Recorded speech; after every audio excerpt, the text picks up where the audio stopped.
This is the rebuttal against universal healthcare. Now, in regarding of our understanding of humanity, it must be understood that every individual that lives in the United States has their own right of their ideology of what human rights are. In addition, it must be emphasized that individually everyone is held accountable for their actions, but also for their country. For example, it is election season this year, and voting rights are given to individuals that are registered voters, but also are U.S. citizens within the United States of America. I have a right, my family has rights, you have a right to vote, etc. Now, in regards of universal healthcare, implementing a right to healthcare could lead the United States towards socialism. Government control over the distribution of goods and services is a necessary component of socialism. In a single payer system where everyone has access to healthcare and the government pays for all medical expenses, the government is in charge of allocating healthcare resources. Now, the practice of socialized medicine, in the words of Ronald Reagan, quote, has been one of the traditional ways of imposing Stalinism or socialism on a country. And once implemented, quote, behind it will come other federal programs that will invade every area of freedom. Now, since the government has so much power and control, is it ethical for quote unquote them to be in charge of healthcare? Shouldn't we as individuals, communities, and societies be in charge of our individual healthcare? Now, when asked in August 2013 if Obamacare is a step toward a single-payer universal healthcare system, Senate Majority Leader of Nevada, Harry Reid, replied, "Certainly yes." In addition, the availability of and the pricing of healthcare services should be decided by the free market, not by the federal government. Now, the founding documents of the United States do not provide support for a right to health care. Nowhere in the Declaration of Independence does it say that there is a right to health care. The purpose of the U.S. Constitution, as stated in the preamble, is to promote the general welfare, not to provide it. The Bill of Rights lists a number of personal freedoms that the government cannot infringe upon, not material goods or services that the government must provide. According to the former Congressman Ron Rule of Texas, you have a right to your life, and you have a right to your liberty, and you have a right to keep what you earn in a free country. You do not have the right to services or things. Now, in addition, a right to health care could lead to government rationing of medical services. Countries with universal health care, including Australia, Canada, New Zealand, and the United Kingdom, all ration healthcare using methods such as controlled distribution, budgeting, price settling, and service restrictions. In the United Kingdom, the National Health Service, the NHS, rations healthcare using a cost-benefit analysis. For example, in 2018, any drug that provided an extra 1 year of good quality life for about $25,000 or less was generally deemed cost effective, while one that costs more might not be.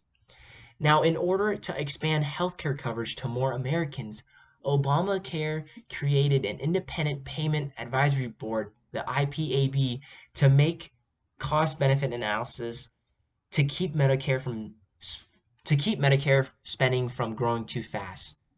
Now, according to Sally Pipes, president of the Pacific Research Institute, the IPAB, quote, is essentially charged with rationing care.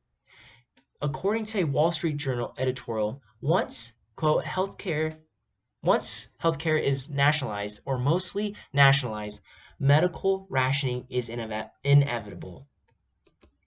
Now, I leave you with that question that I stated earlier. Since the government has so much power and control, is it ethical for them to be in charge of our individual healthcare? Shouldn't we as individuals, communities, and societies have individual say in charge of our personal healthcare?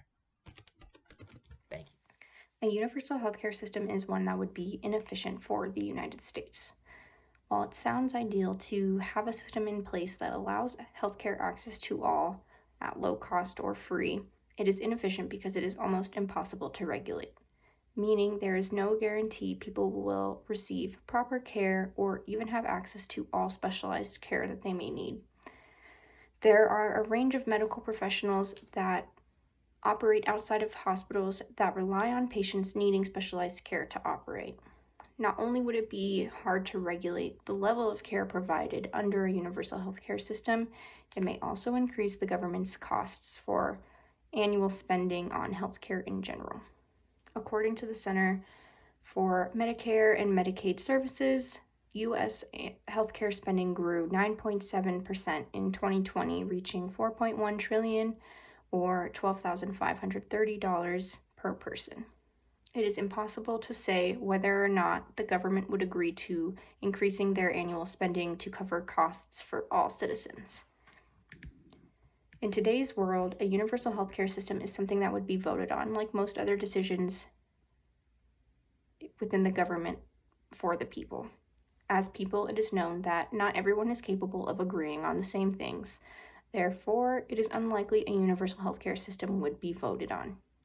On top of increased spending required by the government, we must also take into consideration the potential abuse of this system.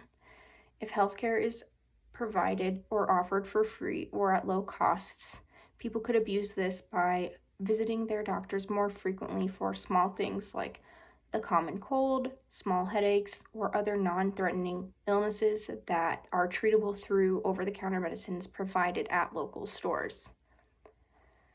This system would also likely be paid through taxpayer funding, which could upset many people overall. With the universal healthcare system comes an increase in patients and a potential for a shortage of doctors and nurses.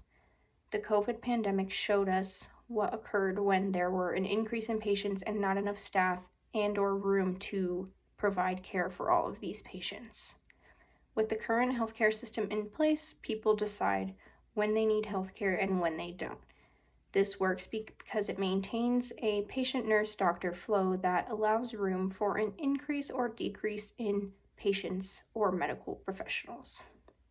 It is impossible to know how often people may need medical care or how often doctors and nurses may choose to pursue other professions.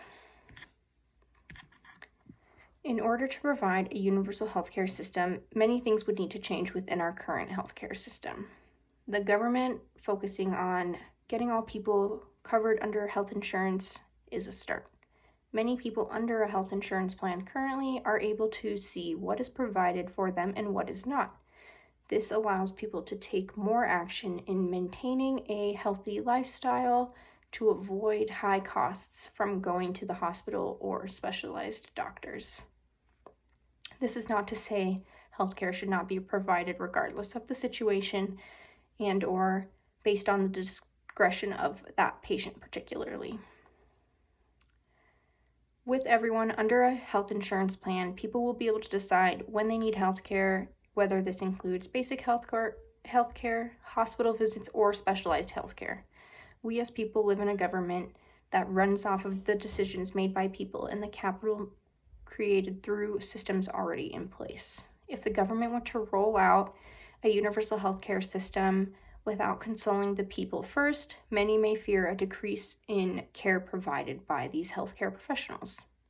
A universal healthcare system is a system that would lead our government into more socialist perspectives that would then allow the government sole control over resources, goods, and services like healthcare. A universal healthcare system is hard to regulate, and there's no guarantee under a universal healthcare system people would receive equal care across the board under different professionals. With the universal healthcare system, it would increase our spending and decrease an overall healthy mentality because there would be more opportunity to visit doctors and hospitals without worrying about the costs. Our current healthcare system in place allows people to make the decision that it's more beneficial to them, whether or not that requires healthcare or health insurance in general. It is important for us to focus on our healthcare system and the needs it needs and the needs it may need right now